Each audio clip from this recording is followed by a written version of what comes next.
Find other great podcasts like this one at podmoth.network.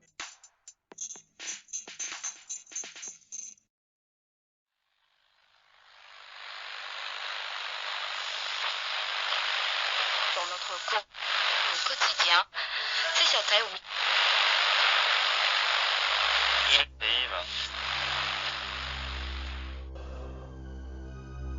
Turn your dial to the edge of the static, and there you will find the lost signal. Tonight, dear listeners, we bring you another chapter of our Nour storyline. A macabre little tale entitled Know Thy Father. Tonight's episode was written by Tilsen Mulalley and is brought to life by the Lost Signal stable of actors.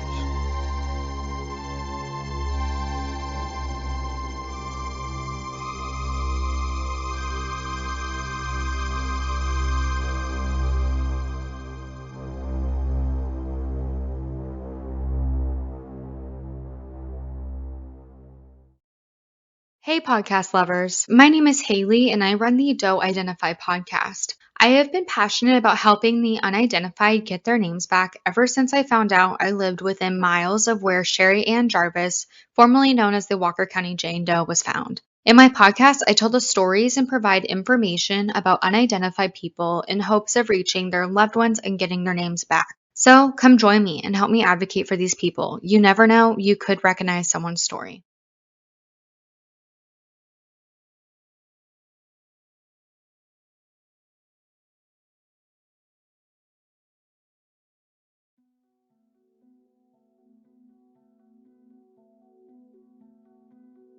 Most folks around here can trace their blood clear back to when Nour got founded, back in 1878.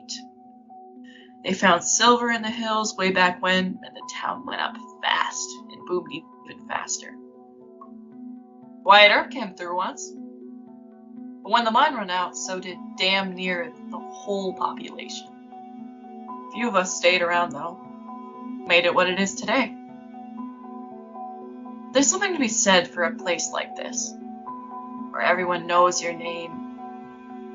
It makes you feel safe.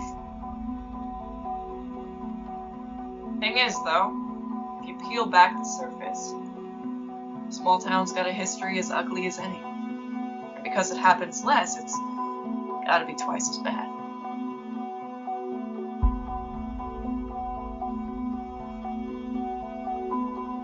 Most people around here, if something unsettling happens, we know we can paint over it.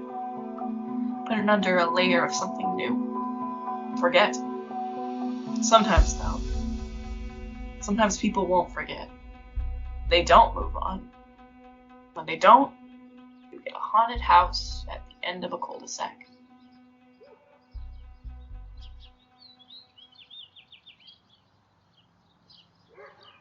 So, Bobby, I'll see you tonight for the pep rally?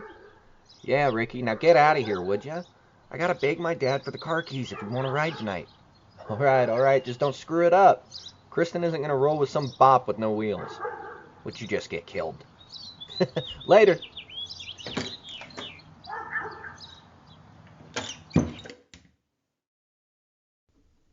Dad? Dad, that you? I'm in the living room, son. Come in for a sec. I gotta talk to you. I gotta talk to you too. I was hoping... Dad, no!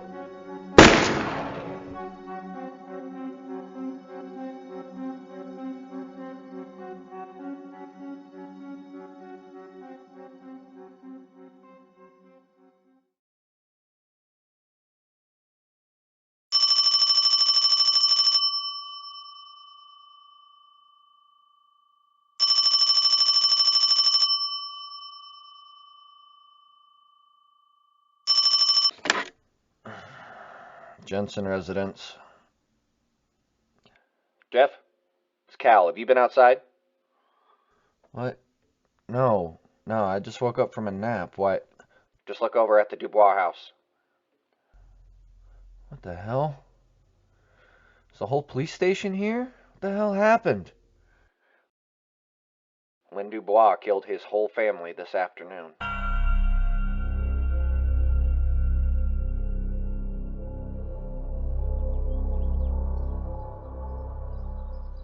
Excuse me, officer. I'm Jeff Jensen of the Now Review, and... Oh, for Christ's sake, Jeff, I know who you are. Cut that newspaper shtick off, huh? What in the Sam Hill's going on, Kurt? Cal called me, told me Lynn... Yeah, it's a real mess in there. Looks like he waited for each of them to come home. Well, where the hell is he? Can I talk to him? We don't know. He's gone. Piece of shit coward's probably long gone. Christ, Kurt, come on. We all knew him. After all this, I'm not sure if we did, Jeff. The Lynn I thought I knew wouldn't have done something like this. Do we even know Lynn did it? How do you know he's not in danger? Well, he left a note, Jeff. What? He left a note. Here. What does this mean? Who knows? I only care about the I did it part. But this here, they're safer this way part? What's all that about? I don't know, Jeff. I don't know. Christ, Bobby makes it. Bobby's still alive? Barely. The ambulance took off a few minutes ago.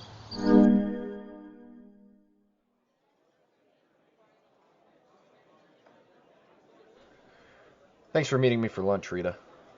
I figured if I didn't, you'd just keep hounding me until I did. I suppose we know each other a little too well. Kurt said you called the police about the Dubois family? I did? Because you saw the front door open? Sure. It was a hot day, Rita. A lot of people had their front doors open. Just seemed conspicuous to me was all. You didn't hear anything? No. 4 shots from a revolver with no muffling, and you didn't hear anything at all from next door. Damn it, Jeff, I said no. Leave me be. Carolyn Dubois was my friend. The Dubois were friends to all of us. I'm just trying to figure out what happened. Why Lynn would do this. Did Carolyn say anything at all? No. She was regular as ever. Whole family was. Seemed happier than a clam. Alright. Thanks, Rita. Jeff? Yeah? There was something else. What was it? When I saw their front door open, I didn't think a whole lot of it at first. Lots of people keep their doors open in the summer, like you said. But then I thought I did hear something. A gunshot? No, it wasn't that. It wasn't really anything, but at the same time it was almost like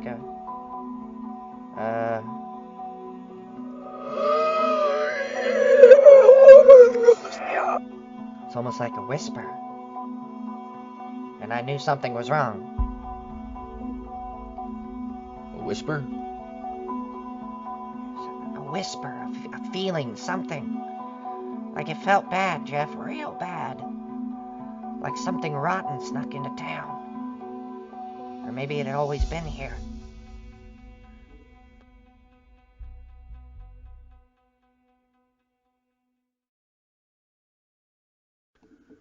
Thanks for your help, Rita. I'm sure they'll get to the bottom of this. Yeah. Hopefully. Jeff? Yeah? It wasn't the first time I had to call 911 in the last couple of weeks. What do you mean? I haven't seen anything. But there's been some yelling over there.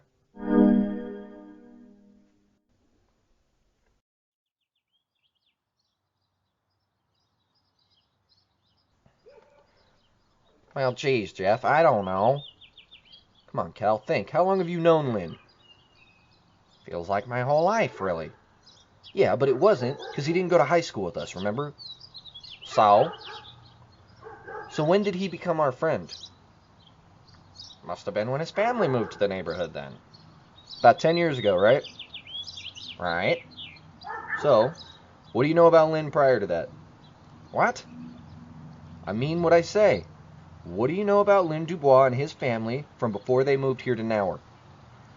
Well, nothing, I guess. Don't you think that's a little strange? Well, I mean, Rita told me this wasn't the first time she'd called 911 over to the Dubois house. Now, Rita's always spreading rumors.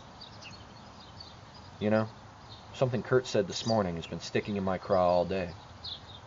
Did we even really know Lynn? Christ, Jeff, we've been neighbors with him for a decade. And in that decade, I never would have thought that Lynn Dubois would be capable of hurting a fly. And yet this morning, he killed nearly his entire family. Well, what are you saying, Jeff? I'm saying, none of us really knew Lynn at all. Jeff, you're nuts. Who cares what we really knew about Lynn? All we need to know now is that he was a cowardly bastard. More than that, his poor son is going to have to face a lot when he gets out of the hospital. Now, the rest of the street is taking donations if you... There's something fishy here, Cal. Something's not right. Nothing's ever right when a tragedy like this happens, Jeff. We gotta just move on until things are right again. I'm gonna figure this out, Cal.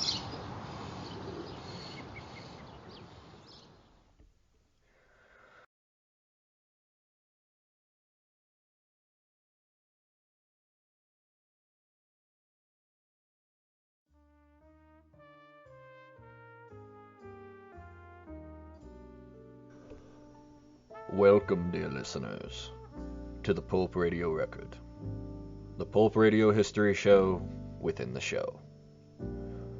I am your humble host, and today we are talking about a classic of both radio and the small screen, Gunsmoke. The longest-running TV show of the 20th century, Gunsmoke also had an impressive radio run between 1952 and 1961. With the television version premiering in 1955, both iterations aired alongside each other for the remaining 6 years of the radio show's run. Gritty and atmospheric, Gunsmoke is considered one of the greatest radio shows ever made. Leading man William Conrad's powerful voice defined the program as U.S. Marshal Matt Dillon, a morally just man in a world of morally gray characters. Conrad's performance inspired legions of fans and turned him into a radio John Wayne of sorts. John Wayne, incidentally, was a bit of a mentor to the man who replaced Conrad in the television production of Gunsmoke, Jim Arness. It is rumored the change to the spelt Arness had to do with Conrad's weight, though most of the radio cast was in fact recast for the television show. It's also interesting to note that both the television and radio versions maintained separate storylines, defining each as their own separate show. In a way, Gunsmoke could be considered one of the first expanded universes. This has been your humble host, bringing you the Pulp Radio Record. And now, we return you for the second half of Tilsen Mulalley's Know Thy Neighbor.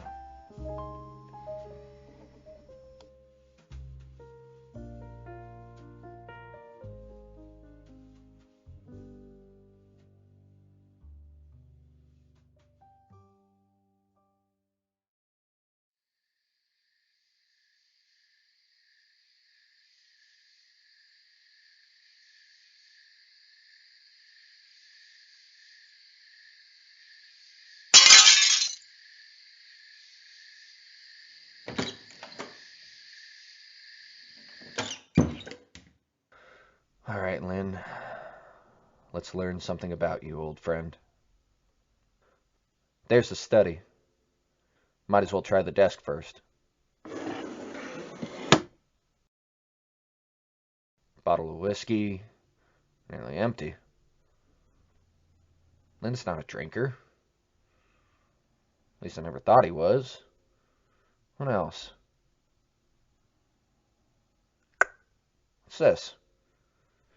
Secret compartment in the drawer. Letters, bills. Christ, these go back a couple of years. Look at those zeros. Lynn, how much trouble were you in?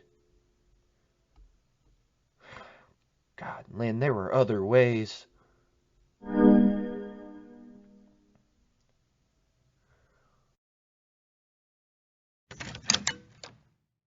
Cal, thanks for coming down to the newspaper office.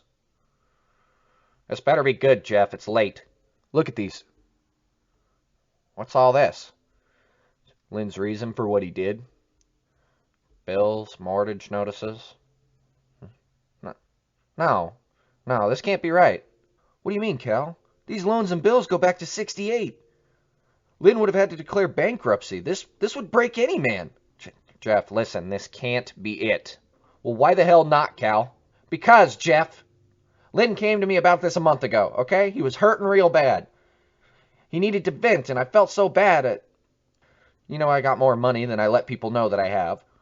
So I loaned him the money to get his payments up to date. What? Better me than the banks, I told him. These were non-issues, but I was the only one he told, and only he and Carolyn knew. Hell of a stressor on a marriage, but this wasn't it. So the shouting Rita said she heard, yeah, they'd been fighting about money a whole lot lately. When you said that earlier, I wanted to say something, but Lynn made me promise not to say anything. Christ, I know what he did was awful, but he was my friend, Jeff. I made a promise. Felt disrespectful. So, why? Why, Cal? Who knows, Jeff? He was our friend, but I guess that's what we have to live with until they find him.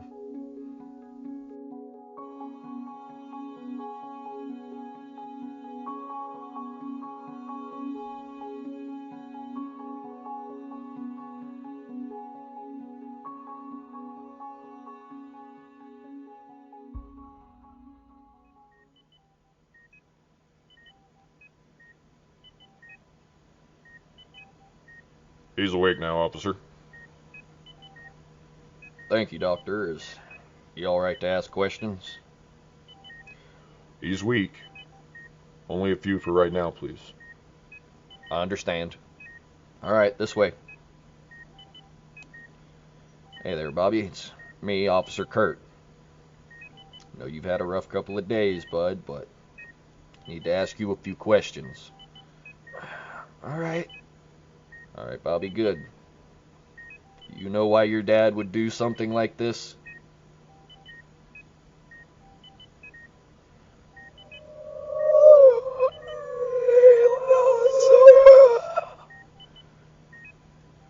Bobby? It wasn't my dad that did this. What do you mean, Bobby? It was him, but it couldn't have been. That wasn't my dad. And who was it then, Bobby? Where'd they go? I don't know where they went. Whoever they were, they made my dad hurt us. I saw it in his eyes. He didn't want to do it. He was crying. Oh. All right, Bobby. You go on and rest, and we'll talk more about this later. I'll see myself out, Doctor.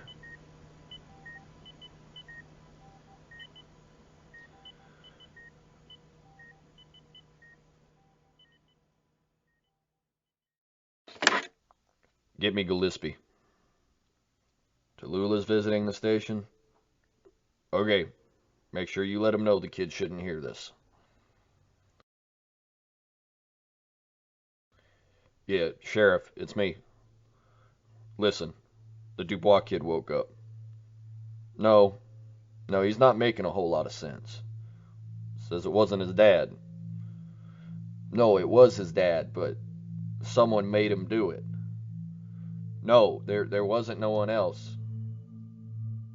No, it doesn't make sense. I know it doesn't make sense, but that's what he's saying.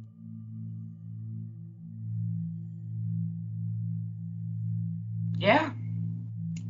Bobby Dubois stuck by that statement. My granddaddy was sheriff back in the 70s. He told him and every other officer that it had to be someone in costume. Either way, The only thing they ever found of Lynn Dubois was his glasses, out near the mine a week later. They think he wandered into the tunnels. Probably still in there somewhere. Bobby? He left town years ago.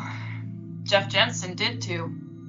Closed down the review and moved on. I say good riddance to him. Small towns like this, you gotta know how to forget things.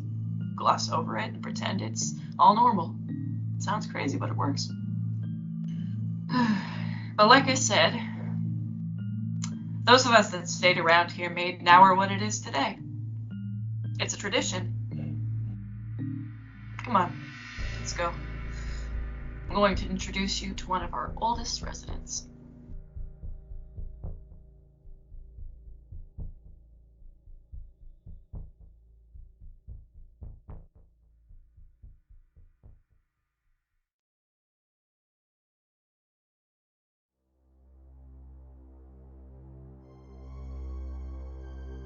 Returning now to the edges of your radio static. This has been The Lost Signal. Thank you for tuning in tonight, dear listeners. Please, wherever you're listening, whether it be on Spotify or Apple Podcasts or Stitcher or any other platform, please leave us a review. And do not be afraid to share the static with your friends. Until next time, dear listeners, good night.